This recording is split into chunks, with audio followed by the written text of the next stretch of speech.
which helps to protect kids in youth sports from injuries, specifically concussion-type injuries, and bring about the same protocols that we currently have for those athletes in high school sports. But before I go there, I want to thank the committee staff and our sponsors for working with us and the opposition to address their concerns.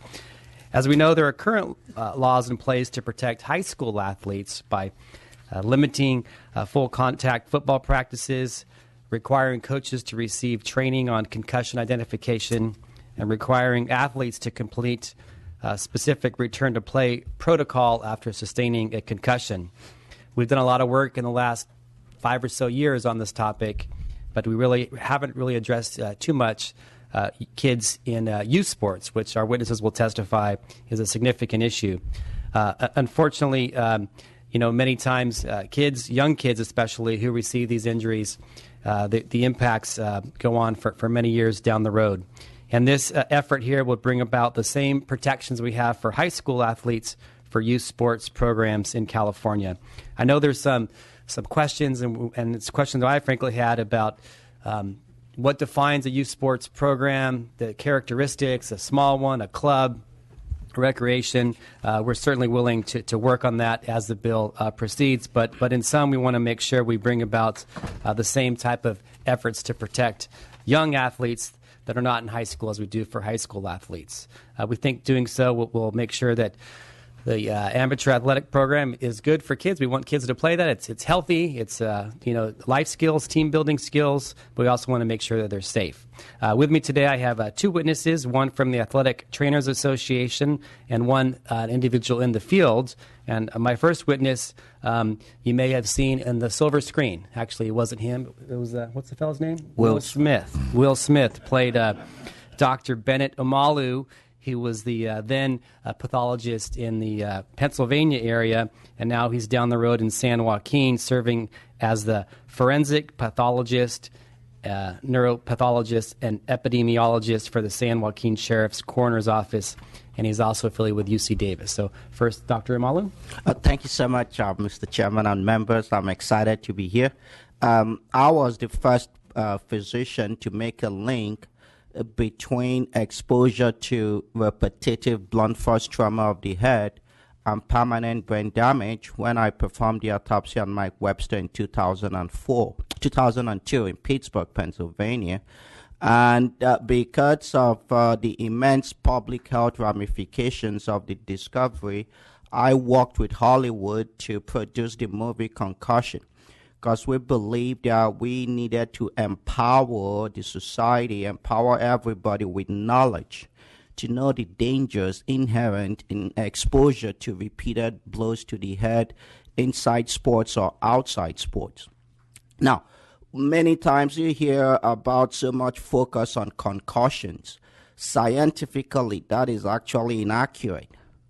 Every blow to the head over time has an inherent risk of causing brain damage. You could suffer permanent brain damage without any documented concussion, with or without helmets. And the younger you are when you begin playing the high-impact contact sports like football, rugby, ice hockey, mixed martial arts, wrestling, boxing, the younger you are when you begin playing, the greater the risk. And from papers we're beginning to see for 2-3 years now, even one single concussion causes permanent brain damage and permanent sequelae in a child's brain and would decompensate that child's ability to reach his naturally given intelligence and intellect. So I support this bill, one, because it requires that parents and the communities be educated to know the risks. So when you make informed decisions of whether to play or not to play, you are making an educated and informed decision. There is nothing safe, and I repeat it, there is nothing safe about a child receiving repeated blows of the head with or without a helmet. Helmets do not prevent these types of injuries. So I believe this is a step forward. Knowledge is light. Knowledge is power. So I think the public health ramifications will be addressed by this bold step. The Centers for Disease Control has classified traumatic brain injury and concussions as the greatest epidemic of our time, and there's some urgency in addressing it. Thank you so much. Good morning, Chairman Chu, Vice Chairman Olbert, committee members, and staff. It's an honor to be sitting here at the table with Assemblymember McCarty and Dr. Amalu once again. I represent the California Athletic Trainers Association. Athletic trainers are experts in the management of concussions, both from a clinical and research perspective, and we work as frontline practitioners in a multidisciplinary team to manage concussions. We actually sponsored the first California bill related to mild traumatic brain injury in California. So as a result, this topic is very important to us and has been for a long time, even before it became fashionable. We believe that this bill will go a long way to closing a loophole that leaves many of California's youth vulnerable as compared to some other California athletes who are already protected. We have worked very diligently with stakeholders and tried to address their concerns throughout the process. While California would not be the first state to enact a bill that would protect younger athletes in youth non-school-based sports, we believe that this places California in the forefront of this movement. I respectfully ask for your aye vote. Thank you very much. Can I have your name? Mike Chisar. Mike Schiffer, for the record. Great. Any additional witnesses to support? Please come forward.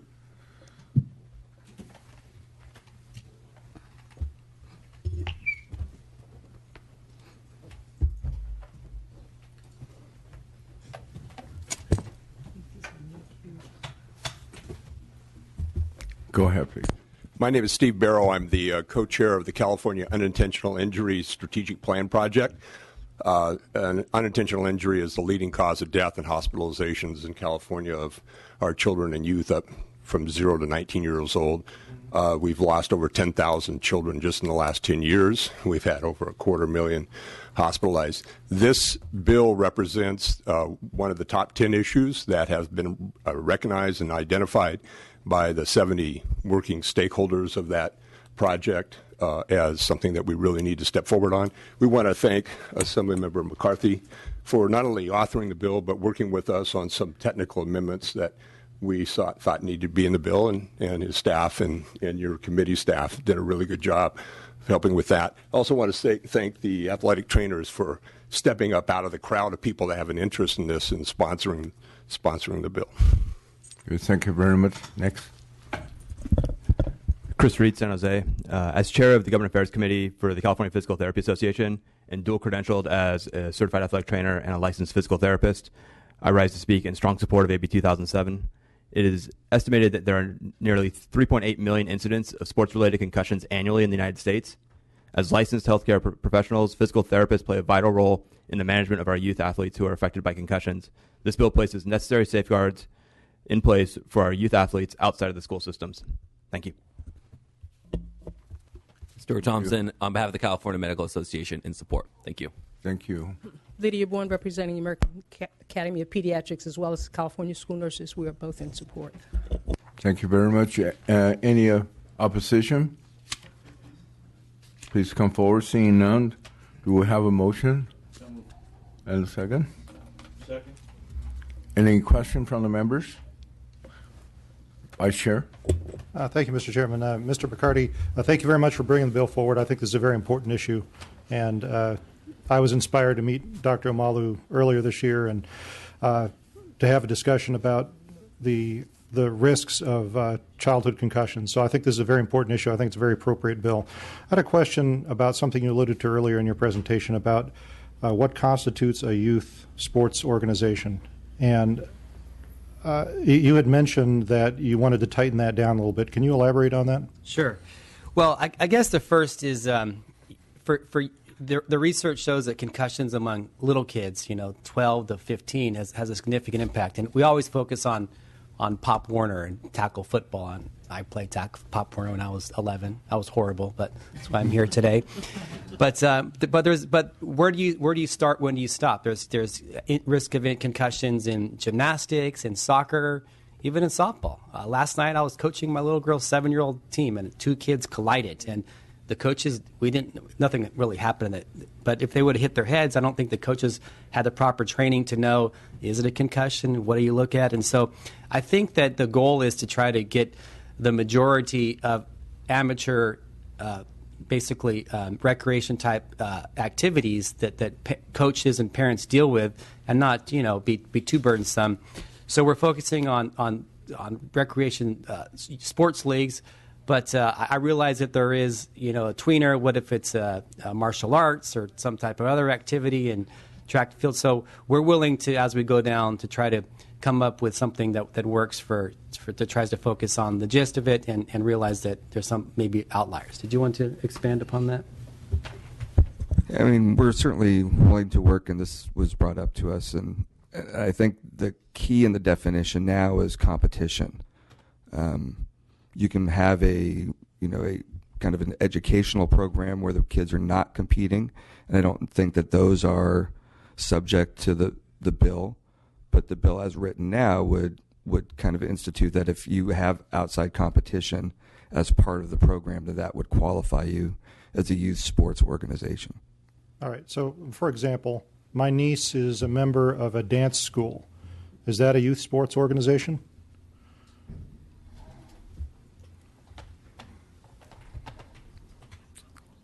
I would not take it as such based on the language, but looking at the language, we could, have that discussion whether you think that would meet that definition, because they certainly do have competitions, but it is not sports per se. Well, my reading of the language, under the current language, I would say it would be, because it is both athletic and they go to competitions. So I would think that would be classified as something that would fall under the legislation. I mean, what about one of my constituents is a former track and field guy. He's a youth pastor at a church. He runs an after-school running program. Is that a youth sports organization? They compete. It's athletic, right? I can't imagine how they would be at risk for head injury, but I think it would fall under, would it not?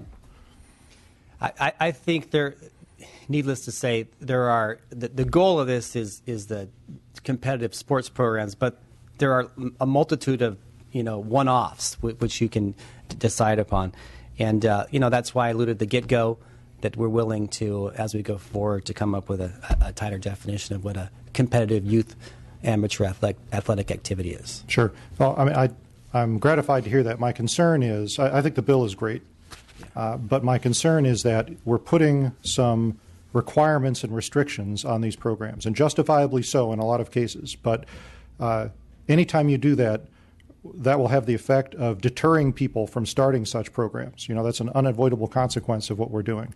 So I think we need to be very careful about how far we extend that, and we only, I think, should extend it to the level that it needs to be extended. So when we talked about legislation last year on sports programs in school settings, we had a list of sports which they applied to. And I would like to suggest to you that might be a very appropriate way of solving this problem. And we can tighten that down. We can see in the year and 2 years to come in the implementation of the law how it's going, and if there are sports that we neglected that should be included, like softball, that we can add those into the list. But I think that would be a conservative approach to attacking the problem. What is your response to that? Yeah, I think that's a fair approach, and I'd be willing to work with the vice chair and others on this issue going forward. Okay. Can I make a comment? As a physician, one step forward, we typically focus on the high-impact contact sports that have a higher proclivity of the risk of exposure. So one way legislatively is to begin with the high-impact contact sports that over time have a higher cumulative risk of exposure, epidemiologically speaking. I would completely agree. So that's why I would think that being a member of a dance troupe might not qualify to be included in that list. So if you're willing to add a list like that to the bill, then I'm happy to support it. But that was my concern. Fair enough.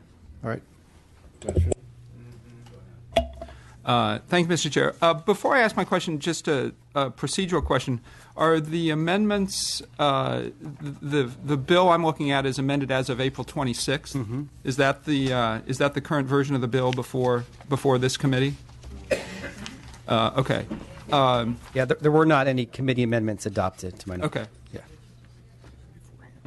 Yeah. Okay, thank you. First of all, I want to echo a couple of the comments of my colleague, Mr. Obernolte, and Dr. Malu. I'm also very pleased to have you here and inspired to have you speaking to these issues. I think this is a very important issue. I have 4 kids. I have been an AYSO certified referee. I've been a Little League baseball and softball coach. I've been a parent rooting in the stands. I have a daughter who has done everything from recreational to club gymnastics and is now an NCAA gymnast. I have a daughter in a dance company. So I have participated in a lot of these activities as a parent and as a coach. And I have some concerns. I understand there have been amendments taken, but I don't understand the comment made by one of the witnesses here. This is not limited to competitions. This is the bill would apply these provisions to athletes participating in youth sports organizations as defined to include, but not necessarily limited to, a business or nonprofit entity or a local governmental agency that sponsors or conducts amateur athletic competitions, camps, or clubs. This would cover everything to sandlot baseball from how I read the bill. And, and then in Article 2.5, on the third page of the bill, Section 4, just to give an example of one of the mandates in this bill, on a yearly basis, the youth sports organization shall give concussion and head injury education or educational materials or both to each coach or administrator of the youth sports organization. I participated in 6 hours of training to be certified as an AYSO ref. My joke about soccer is that I don't know soccer well enough to coach it, so I just ref it. Mm-hmm. They would never let me in the middle of the field. I was usually the assistant on the line.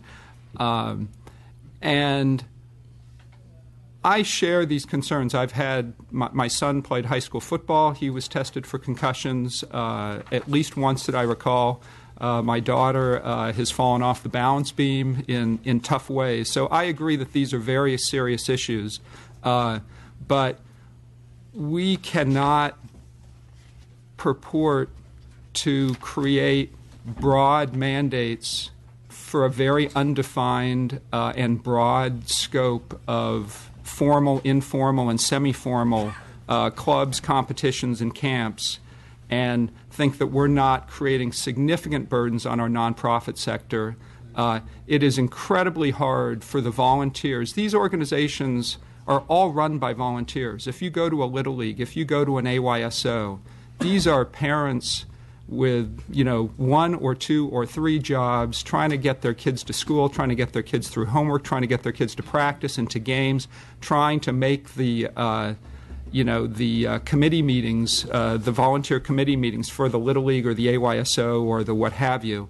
And this bill is so broad in its current language that while I support the goal of increasing awareness of these issues, and I applaud, Doctor, your efforts, particularly with the movie, and your efforts for over a decade to spread awareness, because ultimately that is an essential part of tackling this problem.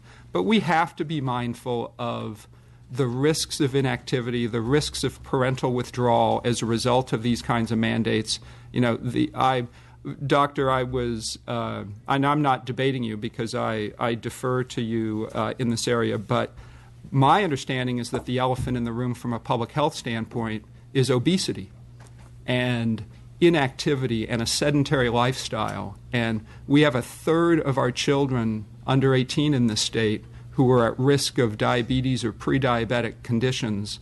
And I'm not saying that this one bill is a silver bullet in either direction, but we need to be encouraging these kinds of activities on a volunteer and on a youth and on a club basis.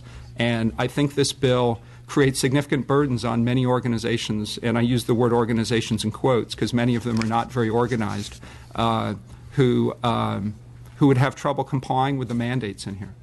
Can I respond? Yes, please. You know, I have a paper here from 1957 at the American Academy of Pediatrics. This was in 1957. That said any child less than 12 years old should not play football. This is not about sports. This does not discourage any child from engaging in physical activity or sports. But in 2011, the same American Academy of Pediatrics issued another position paper that children under the age of 18 should not engage in boxing because it damages their brains, which is the most valuable organ in their bodies, with or without obesity. And what we're talking about here, like I have referred to earlier, are the high-impact contact sports, i.e. football, rugby, mixed martial arts, boxing, wrestling, that intentionally expose a human being's brain to repeated blows of the head.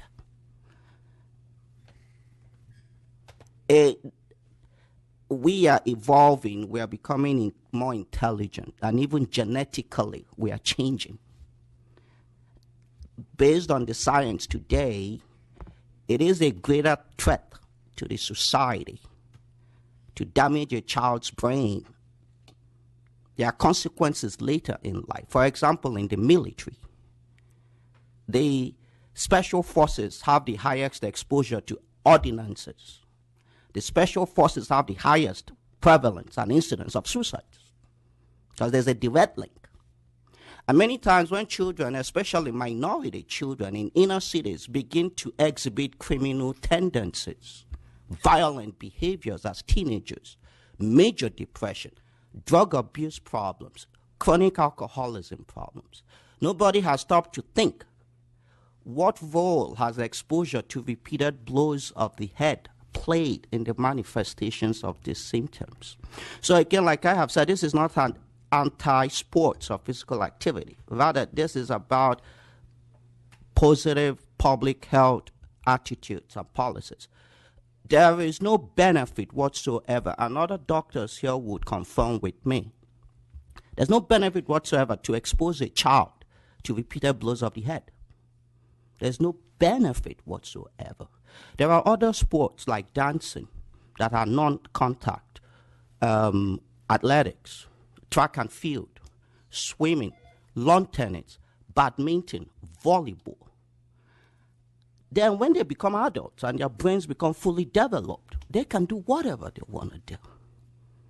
This is not anti-sports. Non-getters, no, this is not. In fact, this is pro-sports.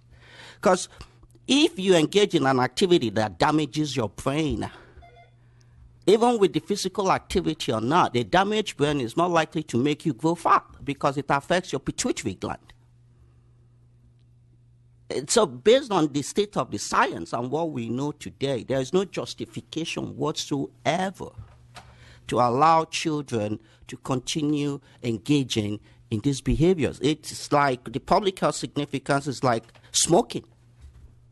30 years ago, we used to smoke. We could have been smoking in this room, but we don't do that we don't do that today. That is where we are really in the state of the science. Well, a couple of comments, sir. First of all, my son is a third-year cadet at West Point. He's 1 year from being an infantry officer. I'm well aware of what you're speaking about in terms of the risks to, from repeated trauma. And I share these concerns, and I 100% agree that thanks to the efforts of leaders like you, our awareness is much higher. Our knowledge and our awareness are much higher of this. But with respect, what you're describing is not this bill. This bill covers everything from that dance club to that mixed martial arts, competitive league. And I very much share the goal, but without meaningful more definition to what is covered and what's not covered here, I think we have some work to do. Thank you. Thank you very much, Mr. Medina. I very much understand the intent. It is a broad net that it casts.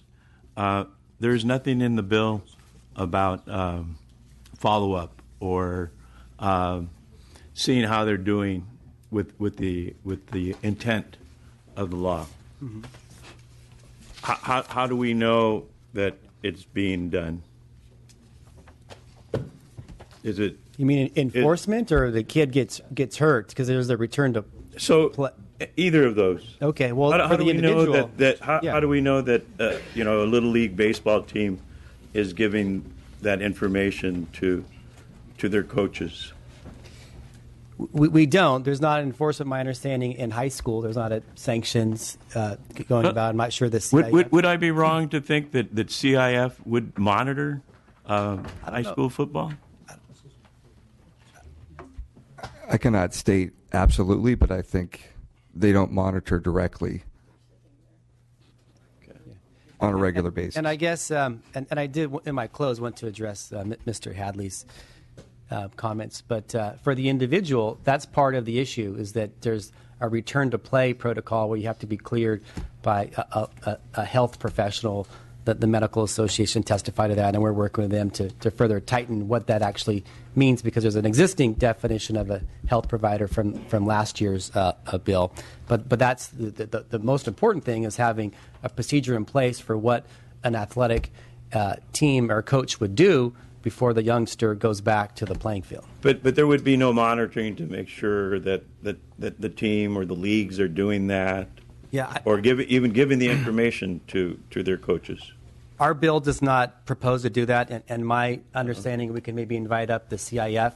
I'm not sure that the current law with high schools in California has such an enforcement or follow-up mechanism. I attended a preseason trainers in my district, in my school district, and I know that they take the law very seriously, and so there is, in fact, in my school district, Riverside Unified, training before the beginning of the school year with the coaches, with the trainers, on just this, on the concussion. So the school districts take it very seriously and are adhering to it. I just see that it would be more difficult with, youth sports to have any kind of... And the other thing, I guess you're asking the question, this is a question that Mr. Hadley asked too, is we wouldn't want it to be so burdensome. I get it. A lot of youth sports programs, they're not paid. They're not working for a school district. I run a baseball league here in Sacramento. This is my 12th year doing it. And all volunteers and come out there. They have other jobs or in school and so forth. And so we wouldn't want something that takes an inordinate amount of time or two that's just cost prohibitive. And so there are many free online programs as well as in person, and there are not a great amount of hours where individuals could receive the training in a relatively respectable amount of time and understand what concussion protocol is all about.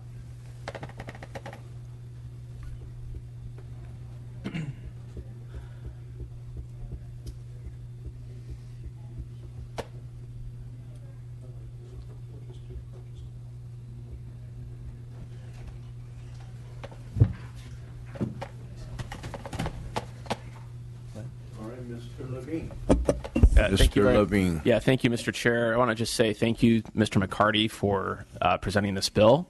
Thank you, Dr. Amalu, for the research that you've conducted to help raise awareness about this issue. I think this it's a great bill.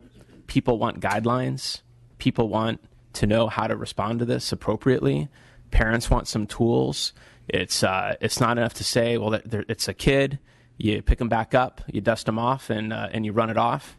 I think that type of thinking is out of vogue, and we need to take these types of injuries much more seriously. And this is a good way to start doing it. So thank you, and I'm proud to support your bill today. Questions? No. I definitely will support this bill. I think this bill is trying to identify the problem in the front line, not to replace the responsibility of the guardians and the parents. So, but once we identify the problem, I think it's really up to the guardians or the parents to keep allowing the kids to play at the school or any other sport. And my quick question is, how much of a burden, how much time that it was required for the coach to acquire this knowledge? Sure. As I alluded to, there are online free courses available. I'll let the witness elaborate on that. Yeah, I mean, some of those are 20 minutes to a half hour, so it's not a huge length of time. I talked to some youth sports organizations. Some do forms via paper. This is one more additional form. And like Mr. Levine suggested, the organizations I talked to wanted guidelines. And they're like, we're just going to add this into our regular procedures. You know, as many of you attested, we've got already coaches need to be educated in certain areas before they can coach. There's background checks. I'm managing my little guys' baseball, fingerprints, background checks. And so they felt like we could do this, you know, whether it be online or with a regular paper form. Does it take 20 minutes to teach the coach how to identify symptoms? Well, the Centers for Disease Control has a wonderful database for concussions and sports-related traumatic brain injuries. Mayo Clinics, Cleveland Clinics. So the information is readily available, and generally our target is not to make any training program last longer than 20 minutes, because that is about the average attention span of an adult. My question is, does it take 20 minutes? Because my understanding is you pull the kids to the sideline and ask them to few simple questions. You know, and see if their conscience is level. No, this is about the education of the parents and the coaches, right. Not the children. The coaches, not the children. Not the children, especially for the parents. They'll need to, let's say, about 1 hour a year for a parent to come out and listen to some very useful information that would help protect his or her child. I don't think 1 hour a year. Very specific of how much training that the coaches need to identify the potential concussion now on this field. And we have a witness that it's not coaches that identify concussions, because the identification of a concussion is a medical event. I'm sorry. Identify the problem to pull the kids out of the field. Anybody can. And what kind of training that we really expect?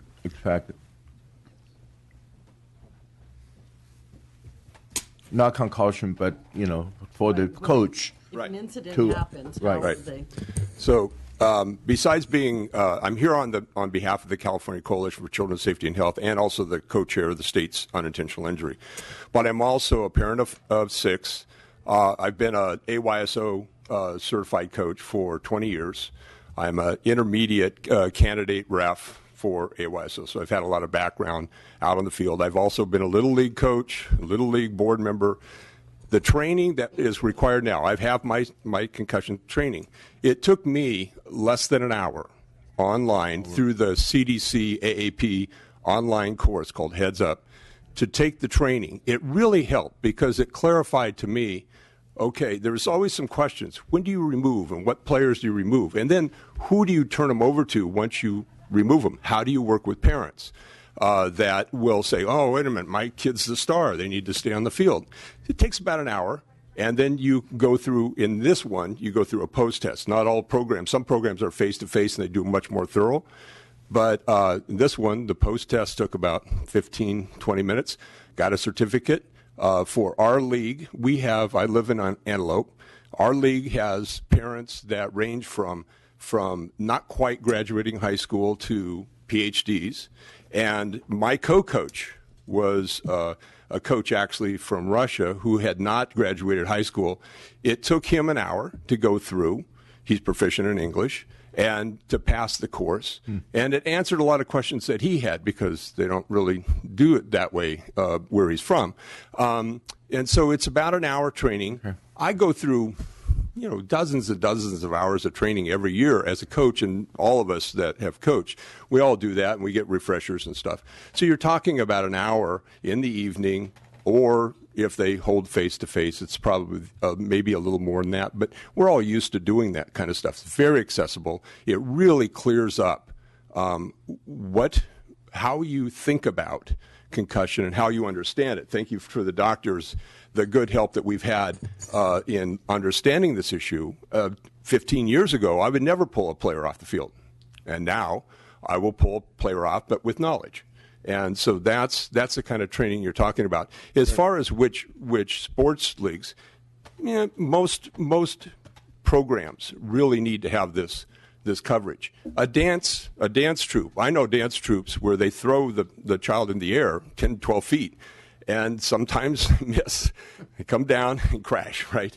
One of my daughters played lacrosse and got hit in the head with a ball. The thing is that you want all of us that are helping kids be active, not be obese, but we do want to protect them from the other things that happen.